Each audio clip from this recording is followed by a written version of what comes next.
Hi Pankhurst class, this is your Thursday Talk for Writing lesson, and very exciting was hopefully we'll see most of you, if not all of you, back on Monday in school. This is very exciting because it's hopefully our last English lesson virtually from home. Fingers crossed. So let's have a look at what we need to do. Today's lesson, we are comparing the features of and explaining why we use introductions and conclusions. So I'd like to first of all just have a think. What is an introduction and what is a conclusion? Where would you find it in a text? What type of text would you find it in? Why don't you just have a think of those things? We're going to cover those in a moment. Just have a think of those things for now.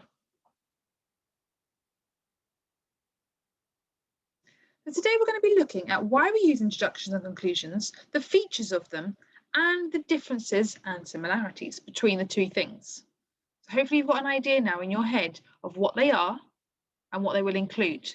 We're going to go through some ideas now together. So an introduction has a few purposes. It introduces the topic, it grabs the attention of the reader, and it gives the reader a clear and brief idea of what the writing will be about. Now, in a story or a fiction text, you might have an opening and you might have an ending of your story.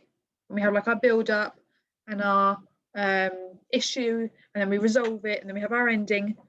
But an introduction and a conclusion is in a non-fiction text. So an introduction and conclusion is an information text. It's information, it's non-fiction. That's when we would see ours.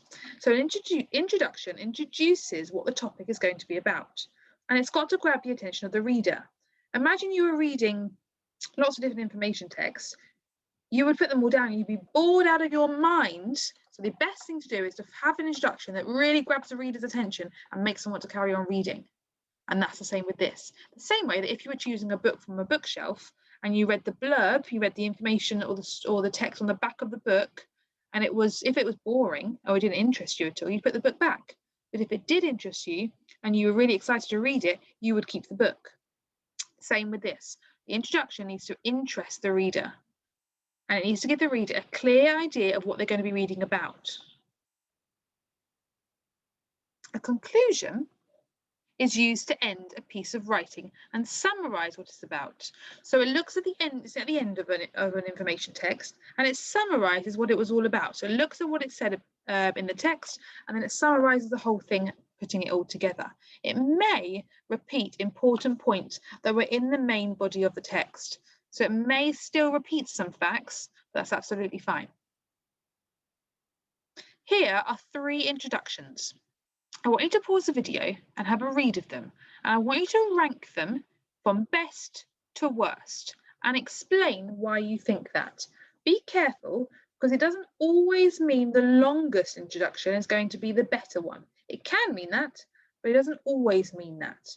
So have a think carefully, read through them. So the orange is number 1, the yellow is number 2, and the purple greyish one is number 3. I want you to have a read of them and think, which one do you think makes the best introduction?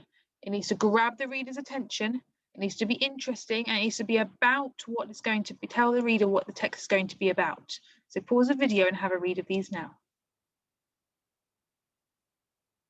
Okay, hopefully you've read them and you've decided which one you think is best and which one you think is worst, and you know your answers why. I'm going to read the text to you now.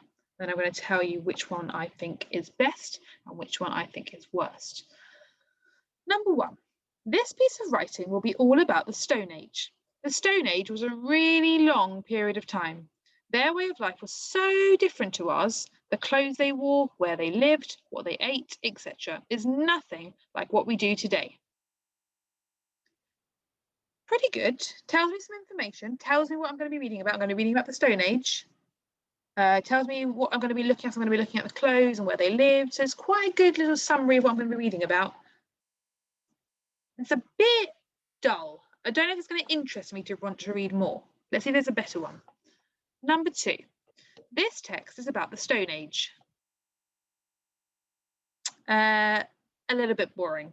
Tells me what it's about. Fantastic. But I don't want to read on. If I'm honest, I've put it in the bin, not even interested. Number 3. Have you ever wondered what life was like for people who lived during the Stone Age? Read on to find out about how their lives are different from ours. Now, to me, number 3 is the best one, so well done if you chose that one. The reason is, it's got a question. Have you ever wondered what life was like for people who lived during the Stone Age? It makes me think, maybe I have thought that, and then I want to read on to find out more. It tells me what it's about. It's about the Stone Age. And it's trying to encourage me to read on to find out about how their lives differ from ours. So I believe that 3 is the strongest one, 1 is the middly one, and 2 is the weakest one. It's the worst introduction. Okay, well done if you got those ones right. Let's have a look at the next bit. So we're going to have a look at our conclusions now. So I've now got 3 conclusions. 1, 2, 3. I'd like you to have a think of which one you think is the best, in the middle, and then the worst again. And again, you need to be able to explain why you think that. So pause the video now and have a think of that, please.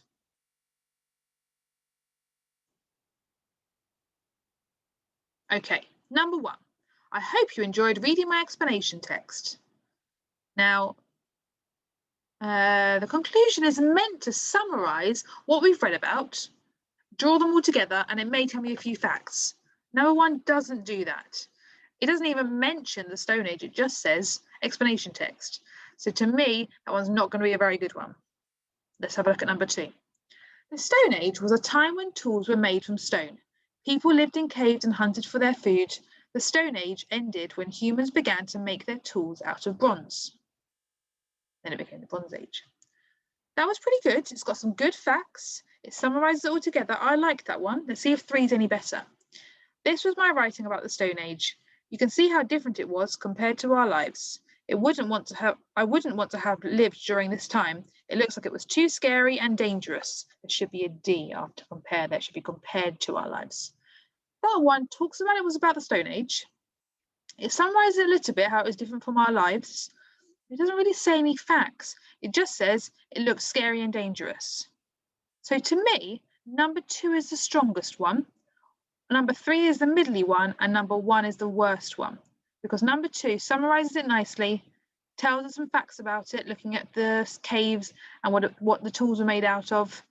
I think number 2 would be our strongest one. So well done if you got that one right. If you didn't, try to explain your answers about why you chose the one that you did choose. Okay, we're going to now have a look at the similarities and differences between the 2 things. So I've now got my strongest introduction and my strongest conclusion, and we're going to be comparing the 2. What's similar about these 2 things and what's different about these 2? I'd like you to make a note on your whiteboard or your piece of paper of anything you can think of that's the same or what's different about them. For example, where would it be placed in a piece of writing? That's something that's different. One goes at the beginning and one goes at the end. I'm going to read them again and then we're going to have a look at some similarities and differences. So your introduction said, have you ever wondered what life was like for people who lived during the Stone Age? Read on to find out how their lives differed from ours. Tells us about the topic, tells us what we're going to be reading about. It's got a question in there. It interests the reader. Conclusion. The Stone Age was a time when tools were made from stone. People lived in caves and hunted for their food. The Stone Age ended when humans began to make their tools out of bronze. Okay. I'd like you to pause the video and write down any similarities and differences you can think of. So you could do it in a table, so you could have a similarities on one side and your differences on the other, or you could write it as similarities a sentence, and then you could do your bullet points for your conclusion. That's fine. Your differences, sorry, that's absolutely fine. Then I'm going to show you the next slide and we're going to have a look at them together. So make sure you've got your list before you resume the video. Okay, let's have a look at the similarities and differences then. Similar. They're both quite short. So when you're asked to write your own one at the end of this session, they don't need to be that long. There's a couple of sentences, I think was the introduction. You had a question and a sentence. They don't need to be very long. They also both briefly summarize the information of the text. They both say that they're about the Stone Age and a couple of little bits of information that you're going to find out in the text. They're both there to engage the reader, either by grabbing their attention or leaving an impression. So leaving an impression is as if the reader, when they finish the text, They're still thinking about aspects of the text that they've just read. So they're both there to engage the reader. Differences. The introduction had a rhetorical question. That's the question there where you're not necessarily looking for an answer. It's at the start of a piece of text and it introduces the subject. The conclusion is at the end of a piece of text and it picks up any key facts and repeats the information. So those things have all been spoken about during this session, so well done if you've got some of those. If you remember the introduction at the beginning and the conclusions at the end, that will help you remember what features you need to have for each one. Because you're not going to repeat facts in the introduction because you haven't even got to the facts yet. So think about that carefully when you're writing your ones. Okay, so your task is to write your own introduction and conclusion for an explanation text on a topic of your choice. Use the good examples to help you structure your work. So you can look back at the examples that I've given you to help you with it. It can be about anything you would find interesting. So if you find Pokemon interesting, it can be about Pokemon. If you find butterflies interesting, it can be about butterflies. If you find reading interesting, it can be about reading. If you find school interesting, it can be about school. Anything at all that you find interesting, you can use as your introduction and conclusion. And remember, they don't need to be that long. Here are some more examples it could be about. It could be about a game or a sport, the Bronze or Iron Age, how caves are formed to help you in your geography lesson, the life cycle of a plant or butterfly or other living thing. Make sure your introduction and conclusion are on the same topic. So your introduction and conclusion, you can't have an introduction about the Bronze Age and then a conclusion about butterflies because the reader of your explanation text would be slightly confused. So make sure introduction and conclusion are on the same topics. Please upload them onto Tapestry and I'll be able to have a look at them as soon as I can. And good luck, and make sure you're using these examples to help you. You can see that they're not very long. This one here is only, in fact, they're both only 2 sentences. This one's just got a rhetorical question in it. So try to work through them, making sure they're really strong, because you don't need to spend a long time doing them. They're not going to take too long to do. Good luck. I look forward to seeing them on Tapestry, and I look forward to seeing you tomorrow morning on our live session. We've got one, we need to check my timing, whether it's the morning or afternoon, but it's on your task sheet. I believe it's the morning. And then I look forward to seeing you in real life next week. Okay, good luck with your English, and I look forward to seeing you on Tapestry. Bye, Pankhurst class.